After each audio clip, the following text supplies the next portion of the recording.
Okay, Shabbat Shalom, everyone. Thank you for being here today and for connecting through the internet.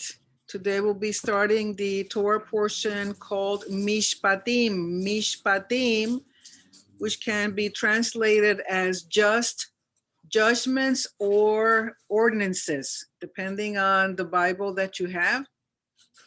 That's how it might be translated, but in the Hebrew, it really means just judgments, okay?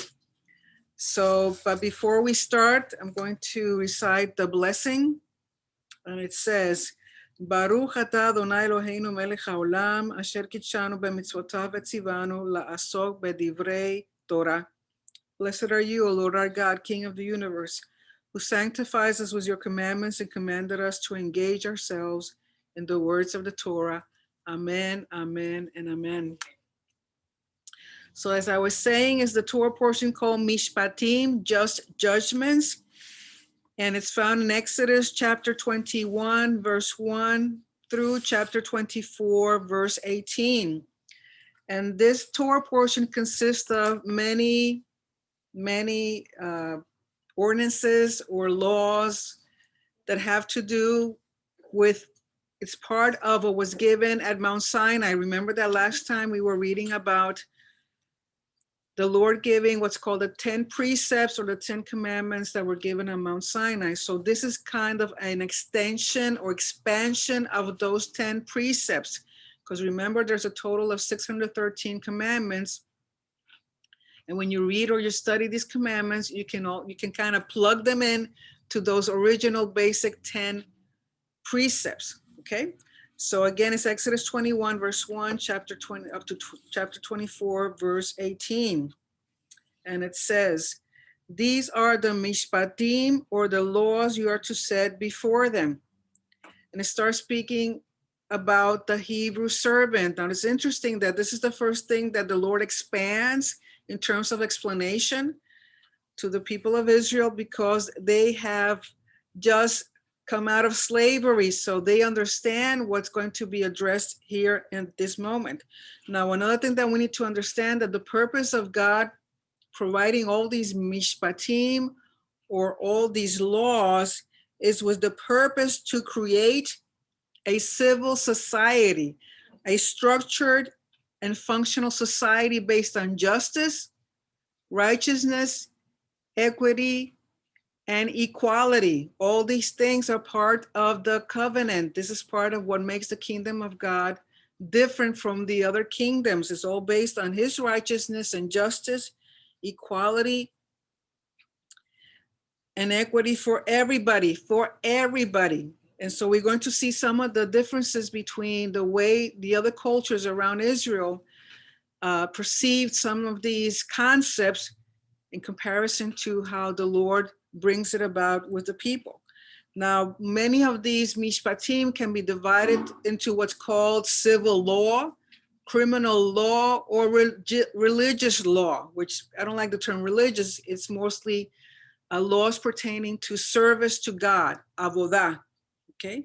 And the bottom line of all these mishpatim is to maintain order in the society, to maintain order. And so he establishes judges and leaders or kings that represent HaShem. And so their purpose is to act with the society and within the society the same as God does with his people.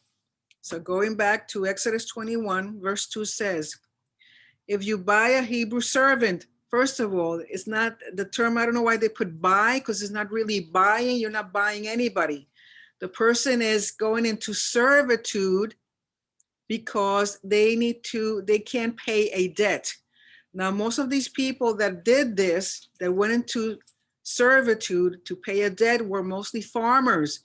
Why? Because if they were farming and it was a bad year, they didn't have enough rain, or there was a natural disaster and they lost their crops or whatever, then they would lose money. And so if they had any debts and they could not pay it, one of the things they would do is they would go into what would be called servitude, or being a bond servant. So it says, if you have a Hebrew servant, he is to serve you for 6 years. Remember, this is related to Hebrews, people from Israel, because there's going to be a difference between servants or slaves. In some translations, it talks about slaves. And unfortunately for us in the United States of America, the concept of slave is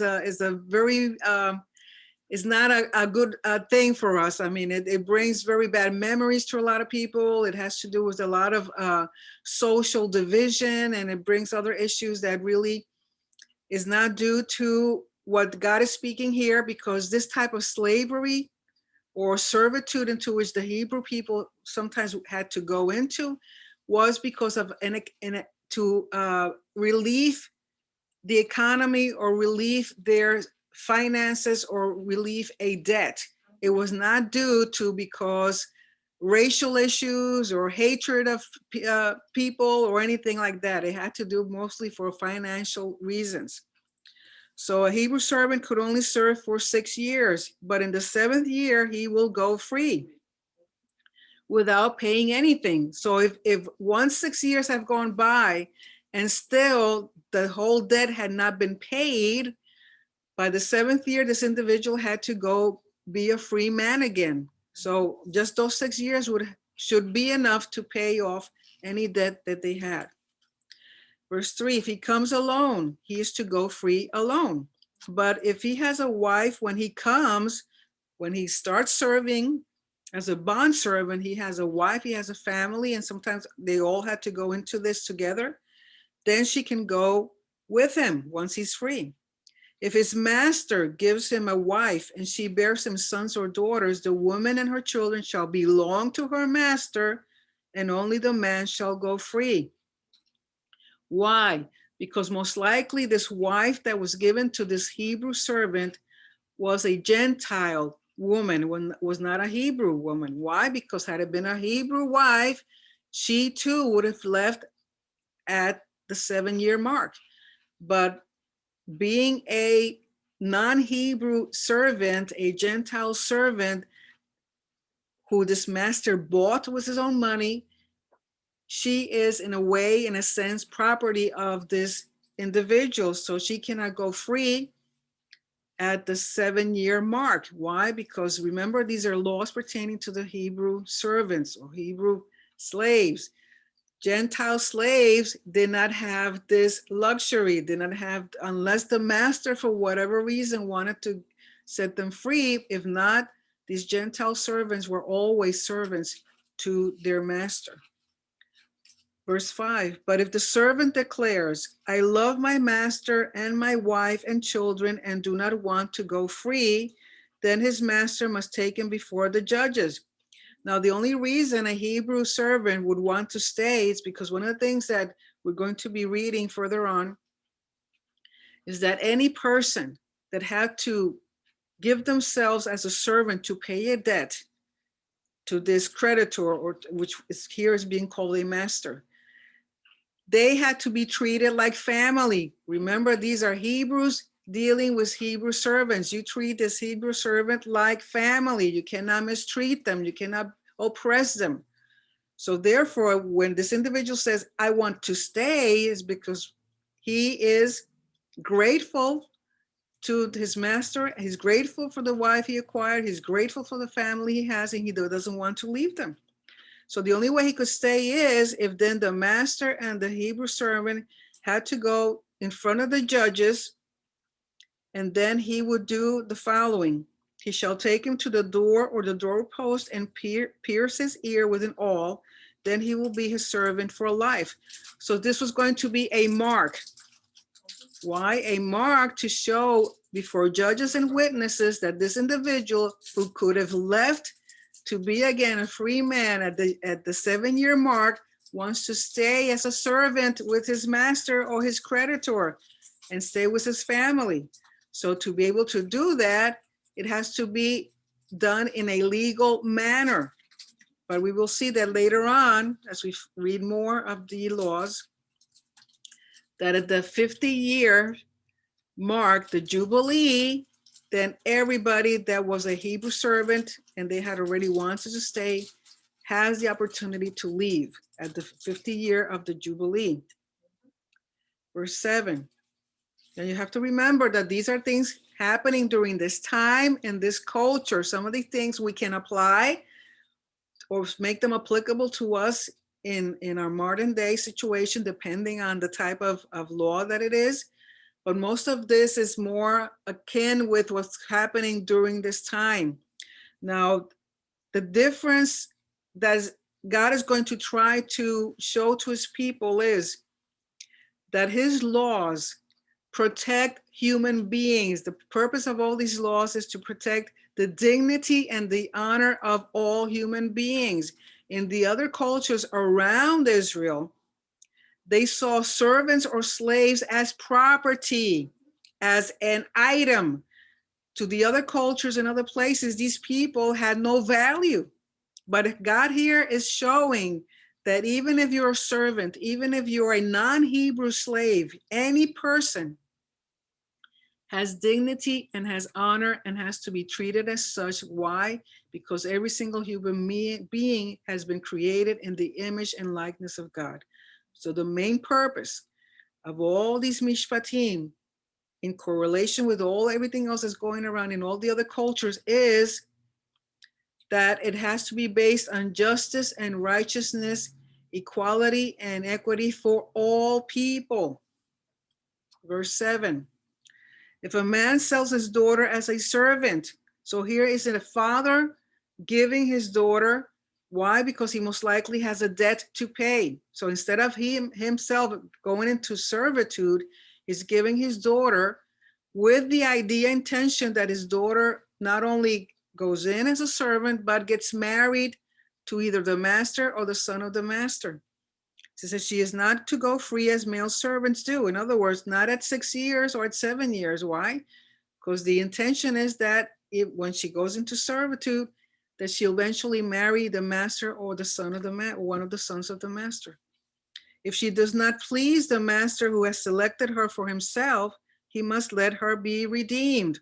In other words, once she's served him and he decides that he really doesn't want to marry her, she can be redeemed. In other words, a family member can come, pay off the debt, and she can go back to her family and be free. It says he has no right to sell her to foreigners because he has broken faith with her. In other words, he cannot then just sell her to anybody else, or her father even resell her or give her away as a servant. Once she's done that and she goes back home, she is free and she doesn't have to go into servitude or be a bond servant on behalf of her father. Verse 9, if he selects her for his son, he must grant her the rights of a daughter. In other words, if the master doesn't marry her, he gives her to her son. She has to be treated like any other young girl that goes into marriage. If he marries another woman, he must not deprive the first one of her food, clothing, and marital rights. So these are the three basic things that a man as a husband has to provide to his wife: food, clothing, and marital rights. So if this son gets this young lady as his wife and then he marries another woman, he cannot diminish her rights and he cannot put her in a just leave her aside like if she had no importance. So he has to continue treating her the same way. Verse 11, if he does not provide her with these three things, she is to go free without any payment of money. So if the husband doesn't provide her with these basic three things, which is food, clothing, and marital rights, she has the right to leave him and is free and doesn't owe him anything, doesn't owe anybody anything. From verse 12 forward, we're going to see some laws relating to personal injuries. Now remember that the purpose of all these things is for justice, righteousness, equality, and equity, compensation, just retribution and compensation to every individual. Anyone who strikes a person with a fatal blow is to be put to death. Because why? The issue with God is that if an individual intentionally kills another one, that individual has to pay with his life, a life for a life, because of the importance of a human being. So by putting this type of laws, God is trying to deter people from killing other people, because you're going to know, you know that the punishment is death. However, if it is not done intentionally, but God lets it happen, they're to flee to a place I will designate. In other words, if it was an accident, this person can go to what's going to be known later as a city of refuge. Why? Because in this culture, in this time, anybody that killed another individual, whether intentionally or accidentally, the family had a right for vengeance. The family could go and take vengeance and kill the killer, whether it was intentional or accidental. So God is saying, why does someone that killed another person accidentally pay with his life? It was an accident. So therefore, God is going to establish what's called cities of refuge. Verse 14, but if anyone schemes and kills someone deliberately, that person is to be taken from my altar and put to death. Why does it say to be taken from my altar? Because there was a custom that if someone had killed another person, they would run to the altar of the temples, whether it was the temple of HaShem or the temple of pagan gods, hold on to the horns of the temple. And once that person was holding on to the horns of the temple, no one could kill him. But imagine, you can't stay holding that horn of the temple of the altar forever. Eventually, he has to release. So once the person either was pulled away from the altar, or the person stopped holding the horns of the altar, then that person had to pay with his life because he deliberately killed another person.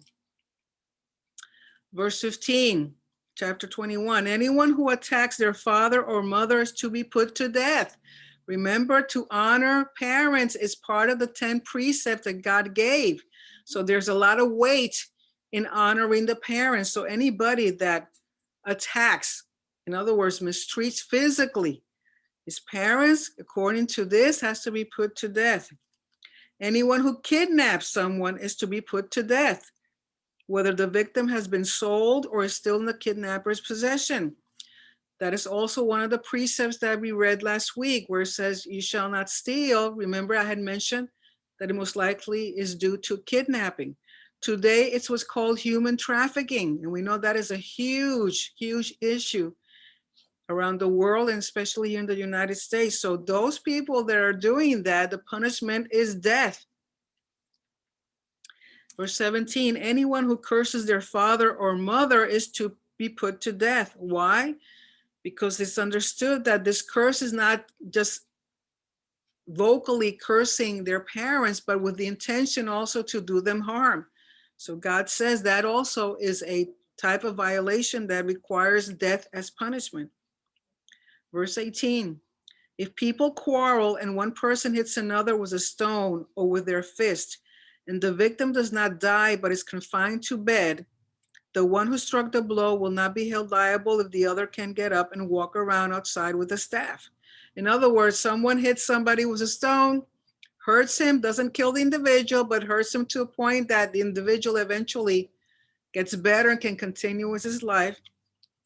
The individual that threw the stone at him is not going to get killed or is not going to get punished. But it says that the one who struck the blow will not be held liable. It says if the other can get up and walk around outside with a staff. However, the guilty party must pay the injured person for any loss of time and see that the victim is completely healed. In other words, I threw a rock, I hit your head, I injured you.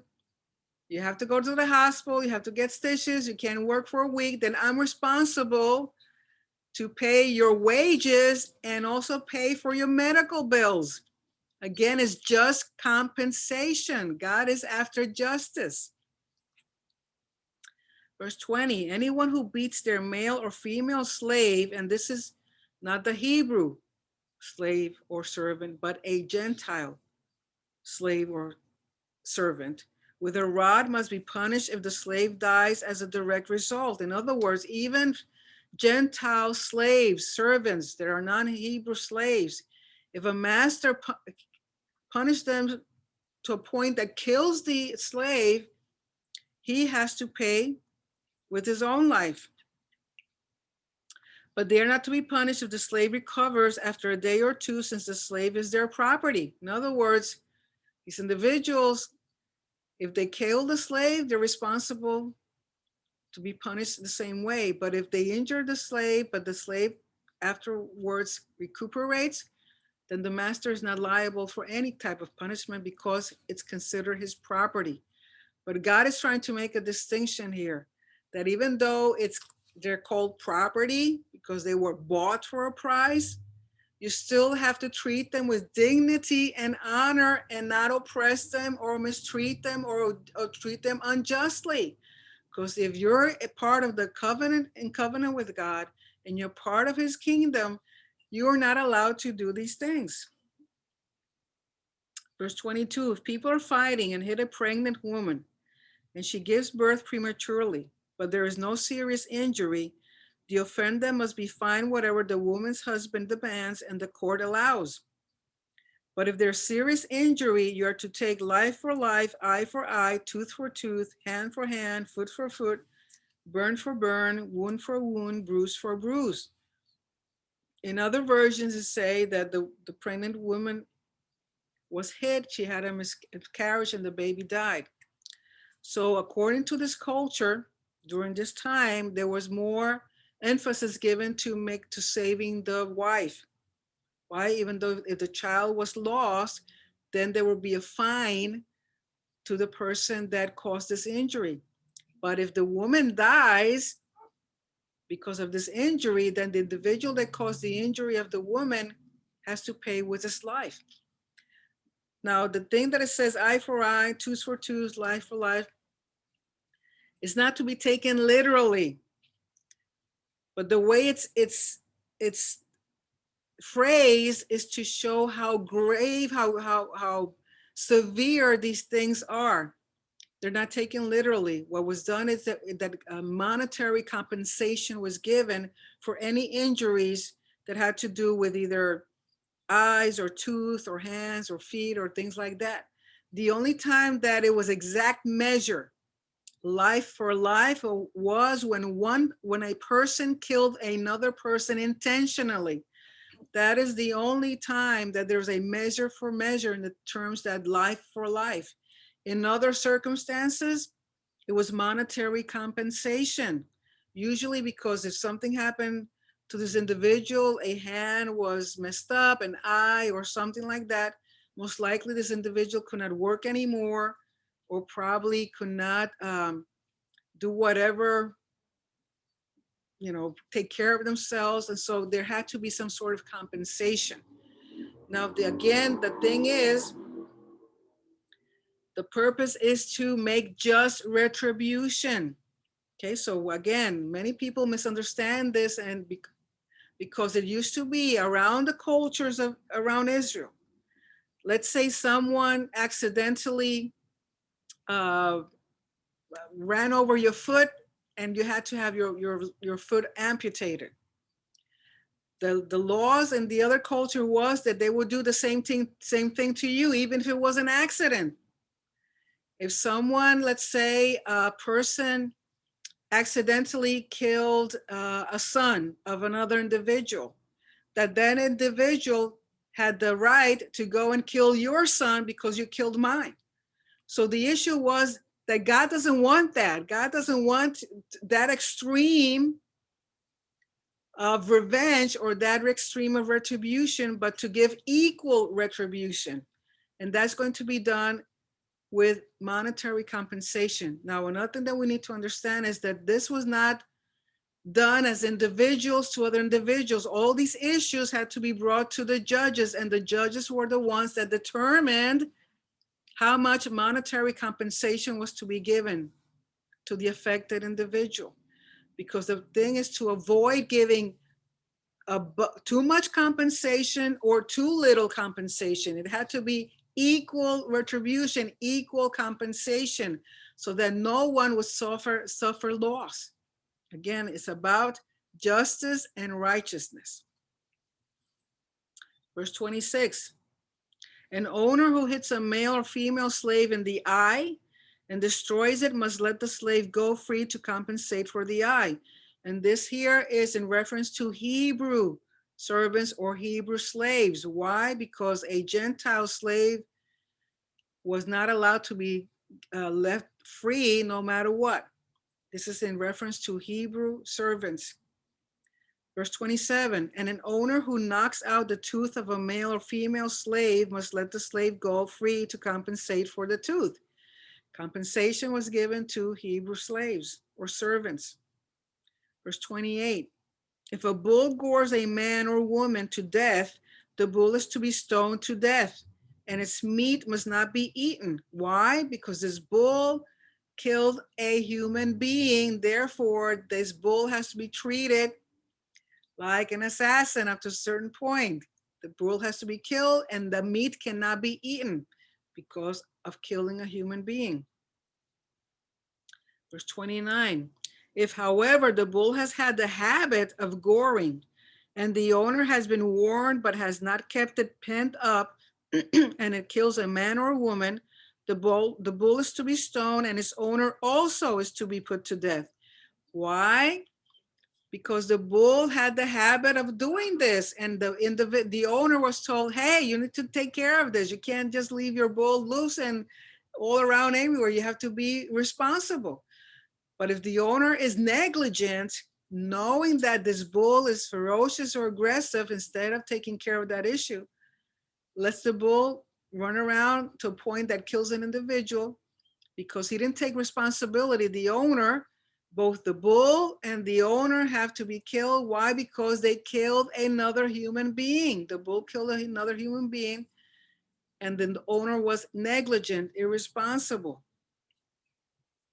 Verse 30, however, if payment is demanded, the owner may redeem his life by the payment of whatever is demanded. In other words, in this case, the owner of the bull has the right to ask for mercy and compassion and be given a fine. He's willing to pay a certain amount of money for what had happened.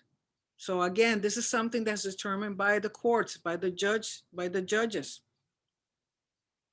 Verse 31, this law also applies if the bull gores a son or a daughter. In other words, whether it gores an adult or a child or an underage individual, is the same thing. It doesn't matter the difference of ages. If the bull gores a male or female slave, the owner must pay 30 shekels of silver to the master of the slave, and the bull is to be stoned to death. Again, it's in reference to Gentile slaves, because in this time, in this culture, usually a slave costs 30 shekels. So if the bull kills the slave, then you have to pay back to the master the price of the slave that he had bought with his own money. But the bull has to be killed. Why? Because it killed a human being. If anyone uncovers a pit or digs one and fails to cover it, and an ox or a donkey falls into it, the one who opened the pit must pay the owner for the loss and take the dead animal in exchange. Again, this has to do with responsibility, liability. You dig something, you don't cover it, here comes a donkey or a bull, falls into it and dies. You have to pay the owner for that animal that was lost because you were negligent. It's, for example, in our case, it's not that we have bulls and donkeys in our homes, but people have dogs.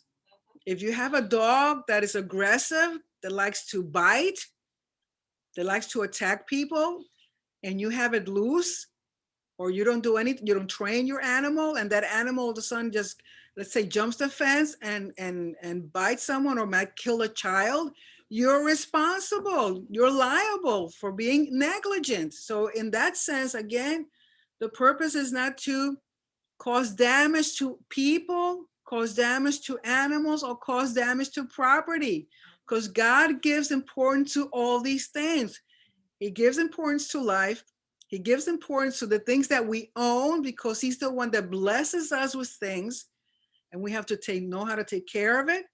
And we need to know how to take care property of other people. We just can't damage people's property. We just can't take people's property, because everything has a place and everything has a purpose. And so God is saying everything has to be respected and taken care of.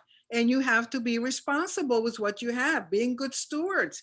You just can't allow things to happen in your life that's going to destroy or take away from other people.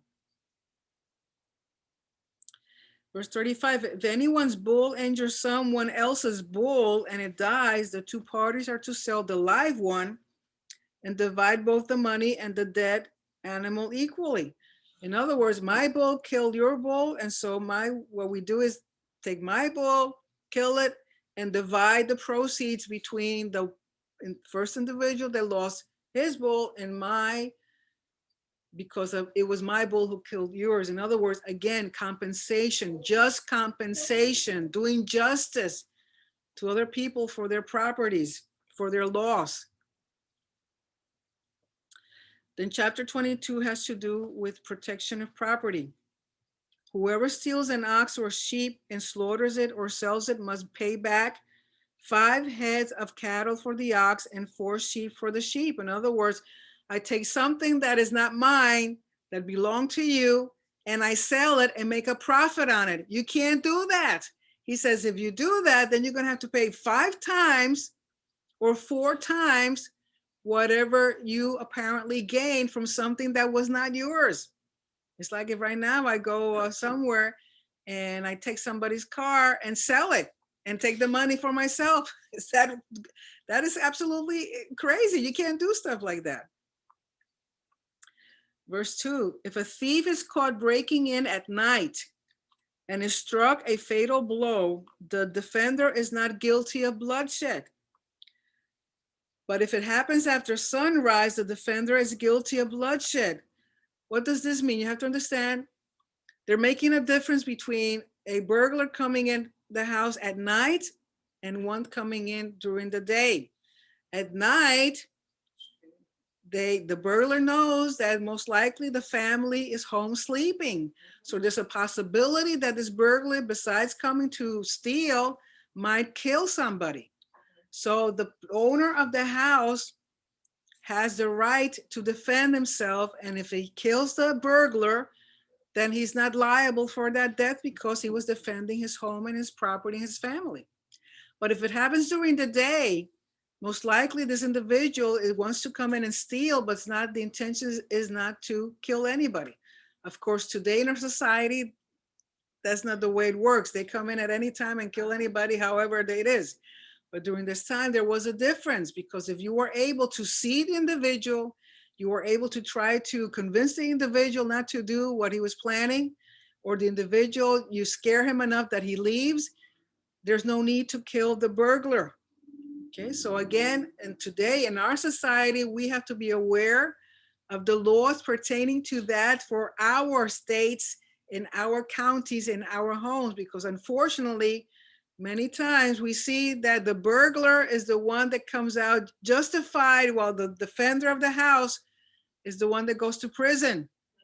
Okay, so again, these are laws, man-made laws that we have here in our own country, that in our states, in our nation, that we need to be aware of, because you need to know your rights and make sure that you're not the one that find yourself behind bars.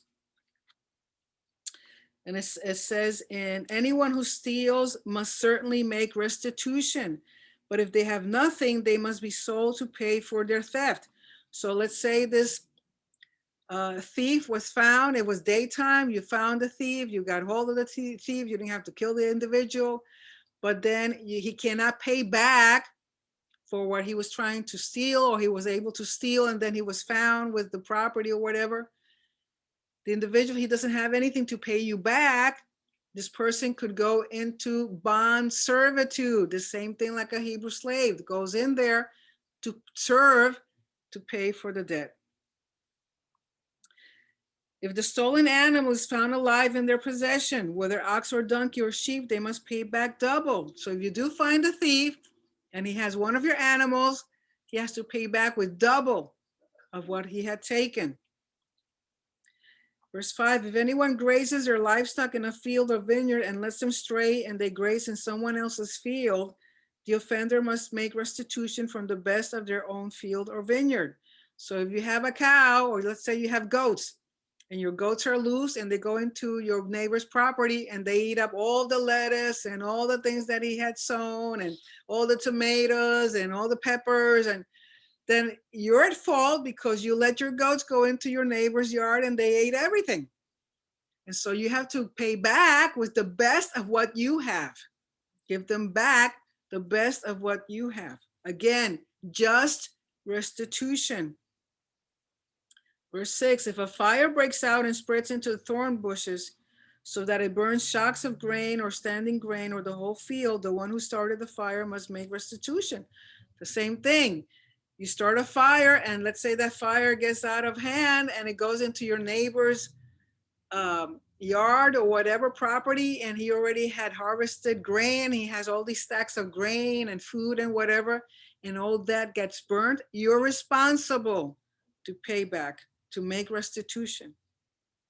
Verse 7, if anyone gives a neighbor silver or goods for safekeeping, and they are stolen from the neighbor's house, the thief, if caught, must pay back double.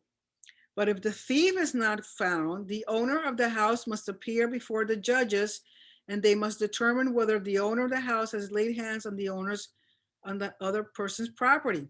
Let's say, for example, I go to Lillian. I say, Lillian, I want you to keep for me. I have $10,000. Save, keep them for me because I'm going to go out of town and I don't want nobody to come into my house and steal it.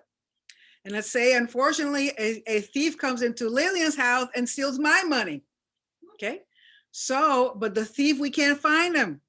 So I have to take Lillian to the judges, and she has to say that she had no part in this, that this was not something, a conspiracy or something that she had planned with somebody else to say, hey, Nereida left some $10,000 in my house.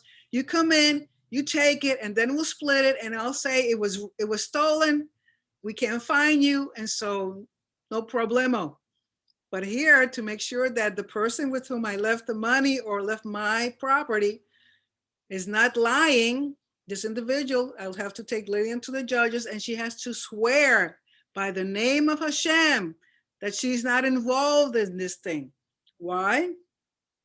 Because it was understood that if you are willing to make an oath in the name of your God, and if you are lying, God will take care of that on his own with you. He had the right to kill you for lying or making an oath in his name. So it says, must appear before the judges, and they must determine whether the owner of the house has laid hands on the other person's property.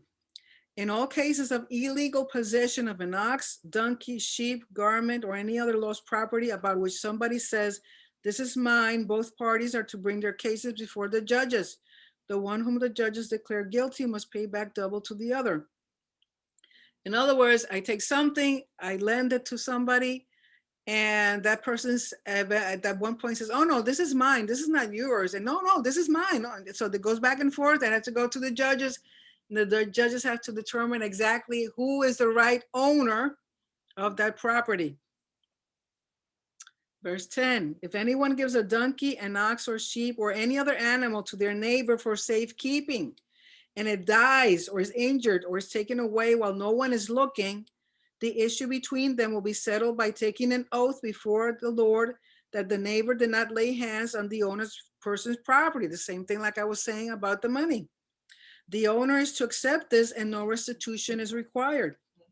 But if the animal was stolen from the neighbors, restitution must be made to the owner. If it was torn to pieces by a wild animal, the neighbor shall bring in the remains as evidence and shall not be required to pay for the torn animal. Let's say I take my dog to a neighbor's house, and for whatever reason, something comes in, or she, I don't know, leaves or whatever, and it's killed by another dog or something happens. This neighbor of mine has to bring me evidence that this is what had happened. That way they're not liable for the situation. If anyone borrows an animal from their neighbor and it is injured or dies while the owner is not present, they must make restitution.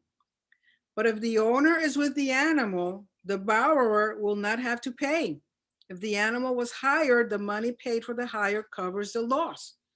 So again, it's all about restitution, about lending, about trusting other people with your property. Things happen, this has to be taken to court, to judges. So again, just compensation and restitution is made. Then we have some things about social responsibility. If a man seduces a virgin who is not pledged to be married, in other words, she's not betrothed, she's not betrothed to someone for marriage, who is not pledged to be married and sleeps with her, he must pay the bride price and she shall be his wife. If her father absolutely refuses to give her to him, he must still pay the bride price for virgins.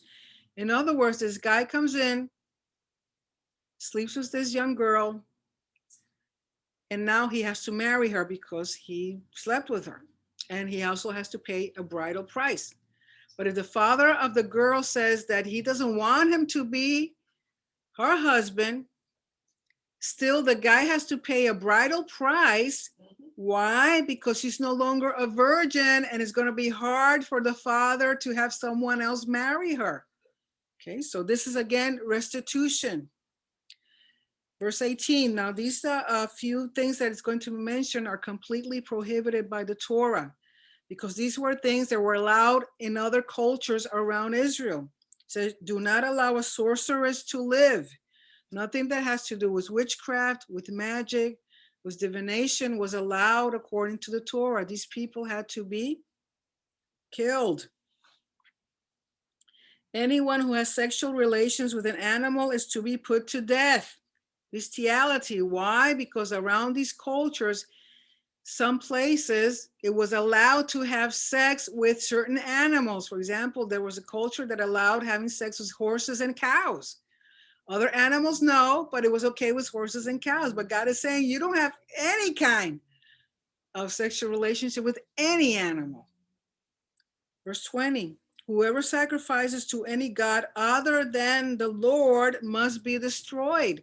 Why? Because sacrificing to other gods, you are breaking the covenant. You are committing treason. You are committing infidelity to the covenant that you made with the Lord. Verse 21, do not mistreat or oppress a foreigner, for you are foreigners in Egypt. Now here the Lord is going to address three types of people due to their social status, that in other cultures, these people were marginated. These people were considered lower class. They were considered of less value. But here the Lord is saying, you don't treat them the same way.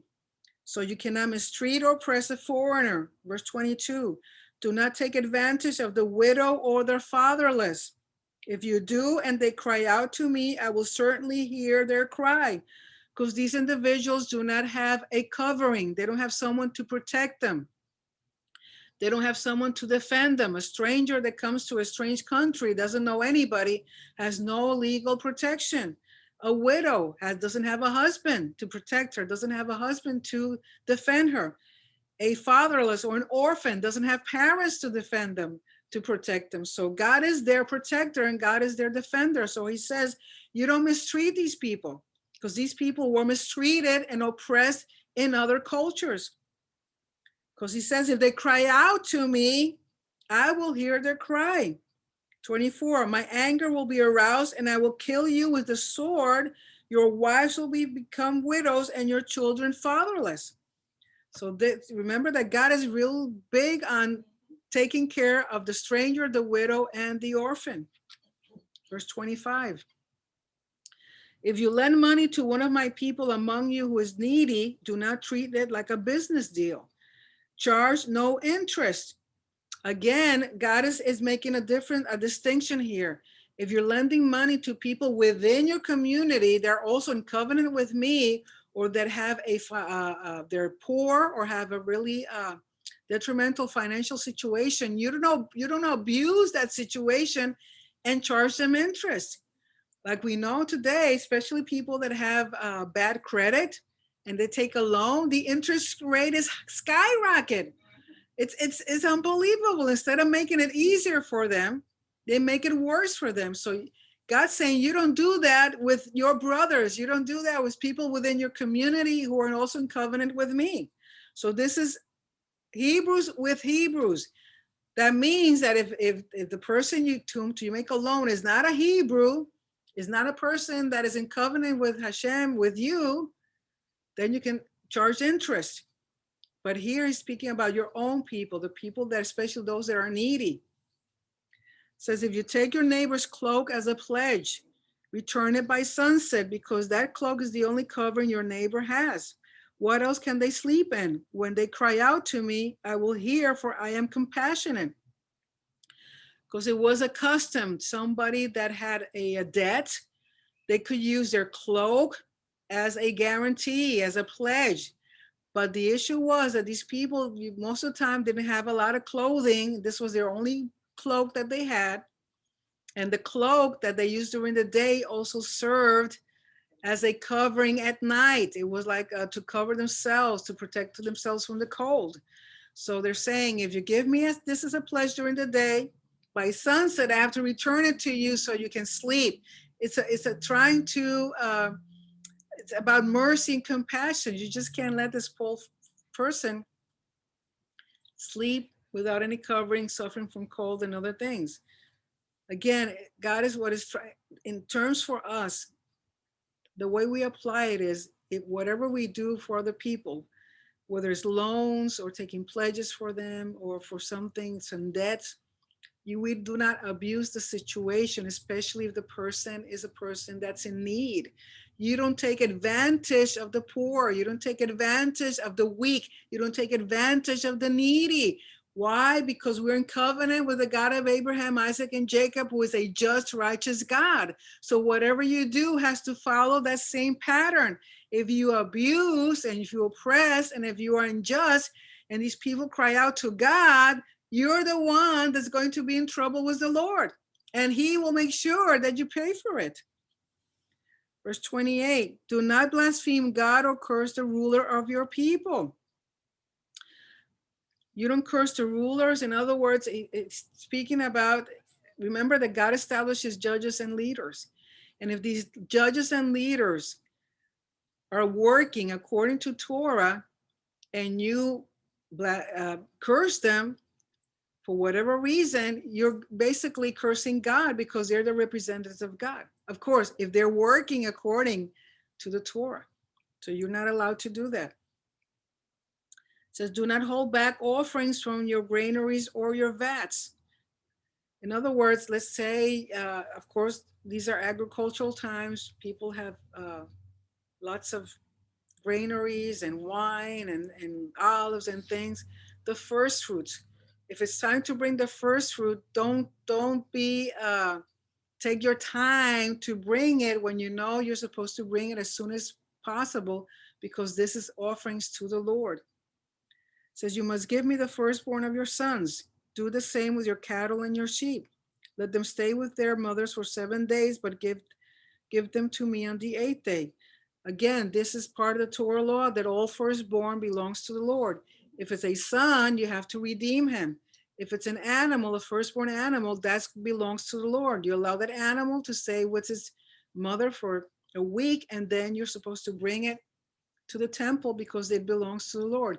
Don't take your time in doing things that the Lord says are part of your service to him. That's why he says in verse 31, you are to be my holy people. So do not eat the meat of an animal torn by wild beasts, throw it to the dogs. In other words, you just can't take meat that another animal killed and take it home and eat it. Most of the time, animals that do this are predators, are part of the animals are on the list of unclean animals that you're not supposed to eat. So usually you never see a goat killing another goat or a lamb killing another lamb. So most likely these are animals that are unclean or animals that are predators. And so God is saying, you just don't take the meat of a killed animal, because remember that if the animal was killed by another animal, the blood was not drained. And so the blood coagulates and there's other issues. You don't know why that animal killed the other one. Maybe the other animal was sick. injured. So you don't know, but the God's saying you don't do that. Okay, you don't do that. Then in chapter 23, starts speaking about laws that are related to justice and mercy. It says, do not spread false reports. Do not help a guilty person by being a malicious witness. These first few laws are really more geared towards judges. The judges, there has to do with judicial procedures.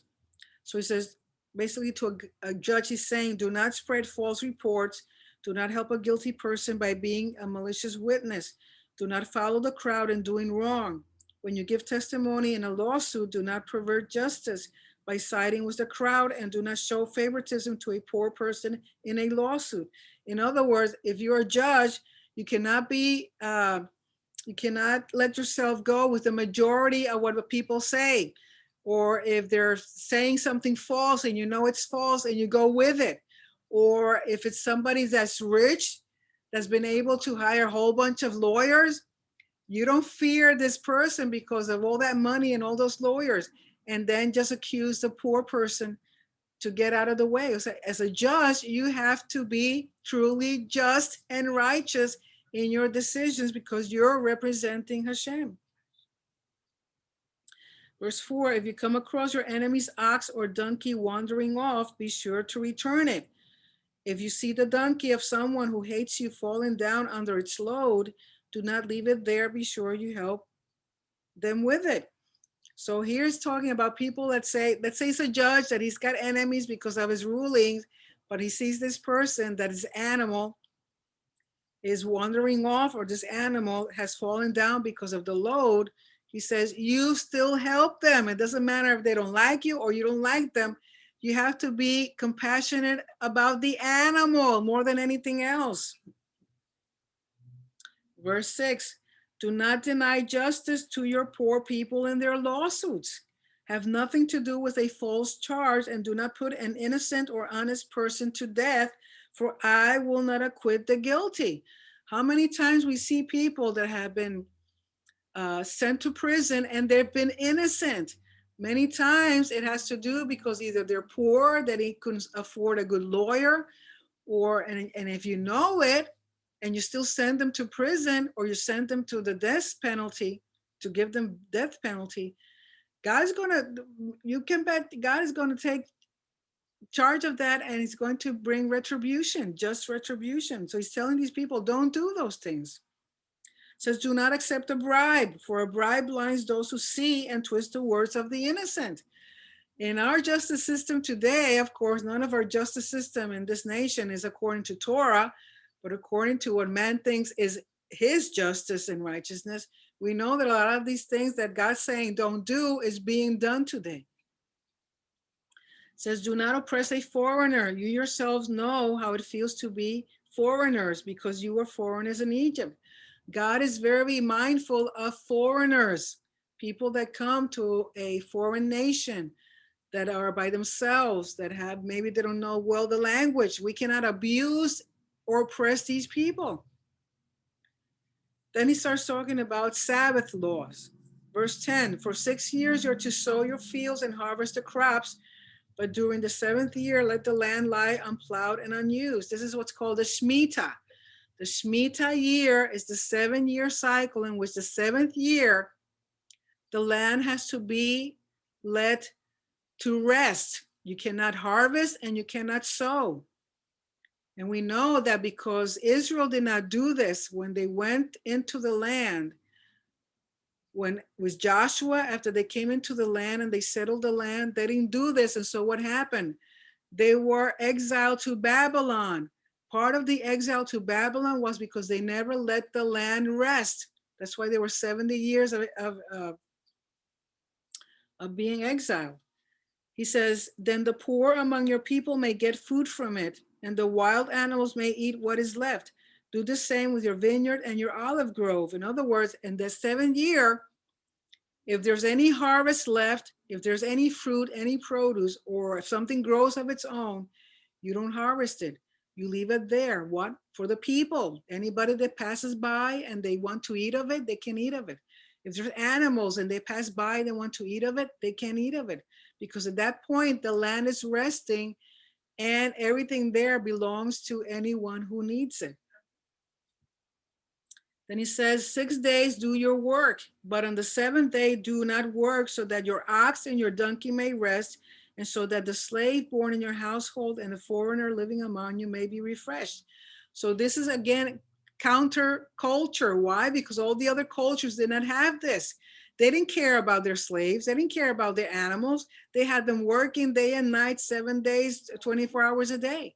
But here God says, no, you take a time for rest for me. You spend time with me, and not only you, but your whole family, even your animals, even your servants. Everybody gets a day of rest. Then he says, be careful to do everything I have said to you. Do not invoke the names of other gods. Do not let them be heard on your lips. Why? Because if you're speaking about other gods, if you're worshiping other gods, if you're following other gods, you're being unfaithful to the Lord. And you're breaking covenant. So he says, you're not allowed to do that. That is infidelity. Then they mentioned the 3 annual feasts. He said, 3 times a year, you're to celebrate a festival to me. Celebrate the festival of unleavened bread, which is also Passover is included. For 7 days, eat bread made without yeast, as I commanded you. Do this at the appointed time in the month of Aviv. For in that month you came out of Egypt. No one is to appear before me empty-handed. That means that when you come up to Jerusalem, and during the time that the temple was standing, you came up to Jerusalem during these 3 festivals, 3 times a year. And for each of these festivals, God has commanded specific offerings. So that means that you went up to Jerusalem with your offerings. You never came empty-handed. You never come to the presence of the Lord empty-handed. Why? It's a tribute. It's a tribute to the king. Verse 16, celebrate the festival of harvest, which is Shavuot, with the first fruits of the crops you sow in your field. Remember that it's Passover or unleavened bread. The second one, which is called the festival of harvest, is the same thing as Shavuot. It's when you have the wheat. The offering is wheat, and in the Passover, the offering is barley. Celebrate the festival of ingathering, which is Sukkot, or the Feast of Tabernacles, at the end of the year, because we know that is the last festival of the biblical year, when you gather in your crops from the field. 3 times a year, all the men are to appear before the sovereign Lord. Of course, when it mentions men, we know that the men are coming with all their family. This is a family thing, as family celebration. And the men come into the temple with their offerings on behalf of all their family. It says, do not offer the blood of a sacrifice to me along with anything containing yeast.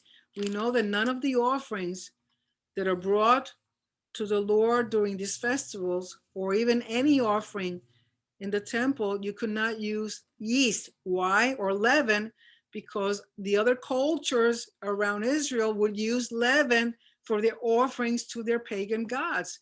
So the Lord says, not with me. I don't want any yeast, no leaven. It says, the fat of my festival offerings must not be kept until morning.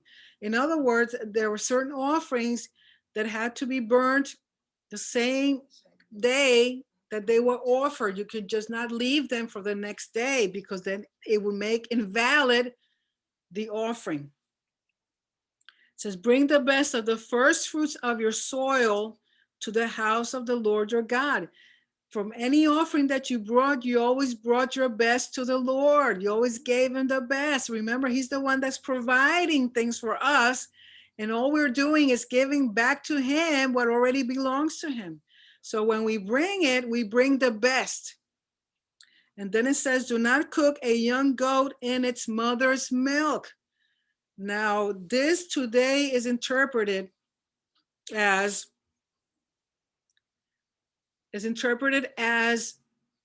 not mixing meat with dairy. Okay, not mixing meat with dairy. And if you have any Orthodox friends, or you know any Jews, you know they do not eat cheese with meat. For example, you'll never see in Israel, you can never buy a cheeseburger. Why? Because nowhere do they mix meat and dairy, and it's based on this verse. Now, that's the way they interpreted it, but there is a different interpretation. This interpretation today in Judaism is not only it began as a rabbinical statement, has now become a commandment. They have made it a commandment. But why does God insert this here in this Torah portion, especially in this part? It's talking about the festivals, and the last festival is the festival of Sukkot, the last one of the year. According to all the cultures around, what they did was, as part of their idolatrous offerings to their pagan gods, they would do the following. They would take a goat and cook it in its mother's milk as an offering to their gods, so their gods would give them the next year a good harvest. Remember that this last festival has to do with the last harvest. So the cultures around, to ensure that next year they would have a prosperous harvest, they would offer to their pagan gods a baby goat cooked in its mother's milk. That is the reason behind this text. So the rabbis, to avoid the people buying meat that had been cooked in its mother's milk, because if they went and bought meat somewhere, and they don't know if they had done this. So the rabbis came up with this idea that you don't mix meat with dairy. So therefore,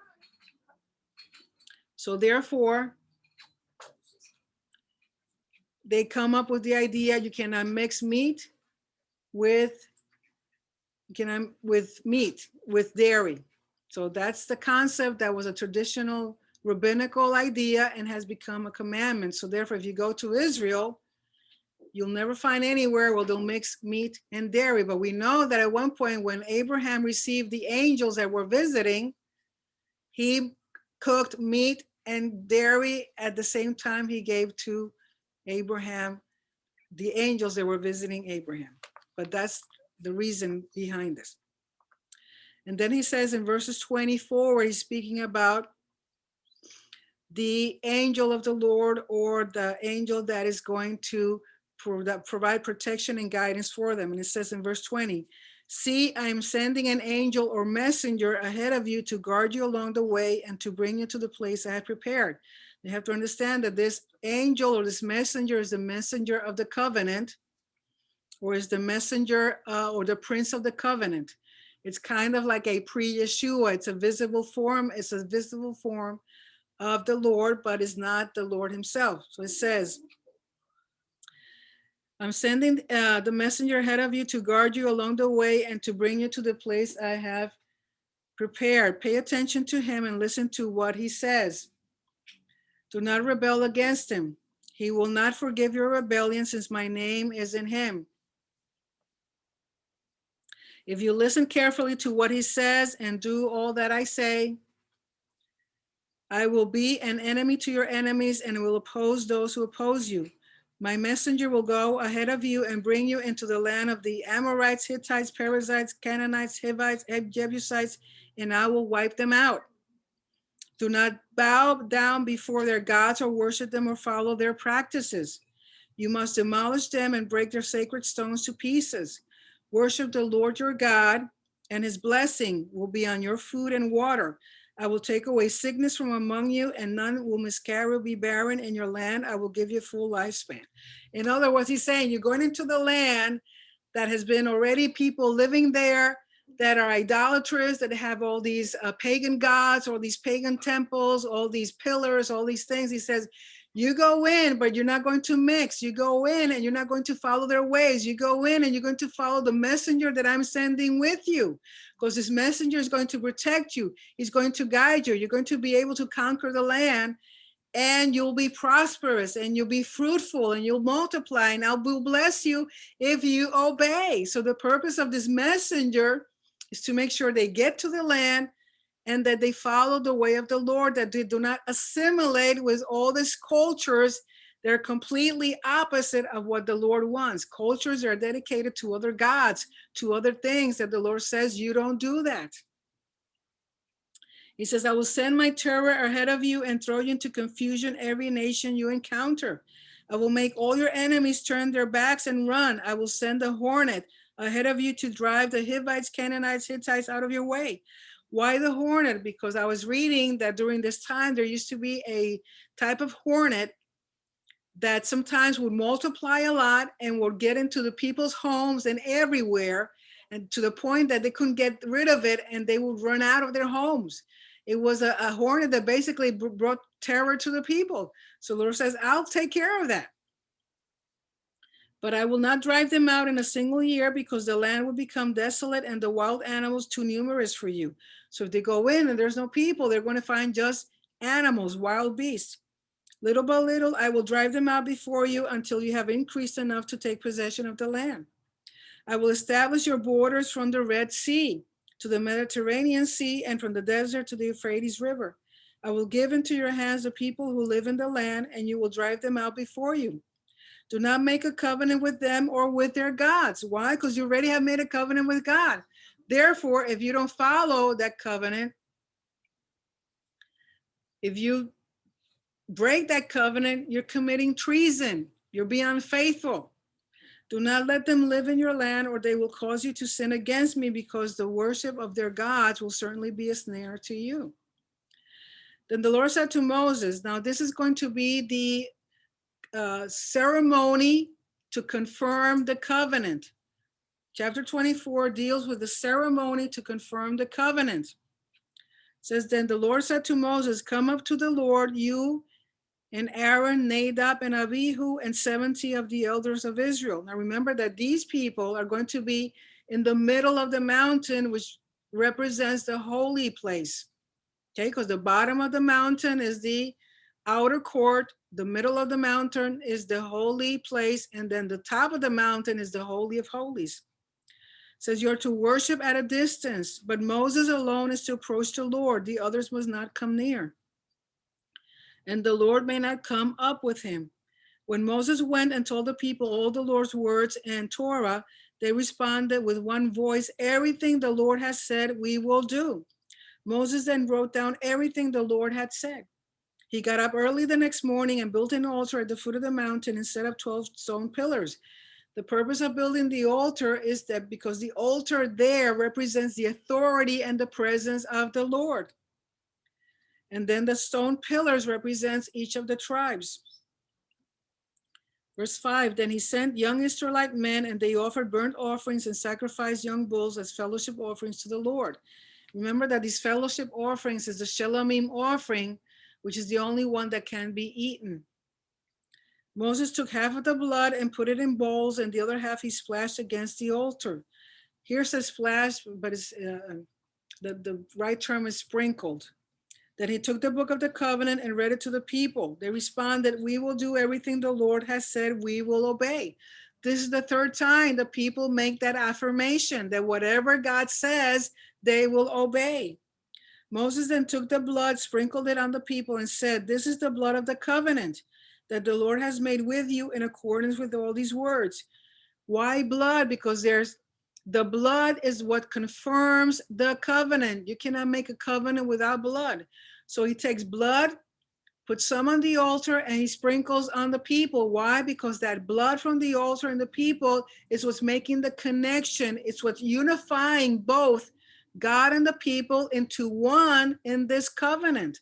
So the blood serves as a connecting factor and a unifying factor and an affirming factor of the covenant. Then he took the book of the covenant and read it to the people.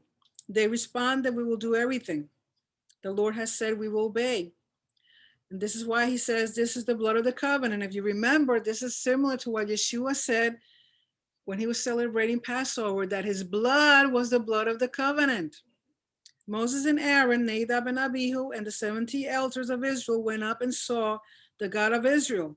Under his feet was something like a pavement made of lapis lazuli, as bright blue as the sky. So this is something similar to the sapphire. It's blue.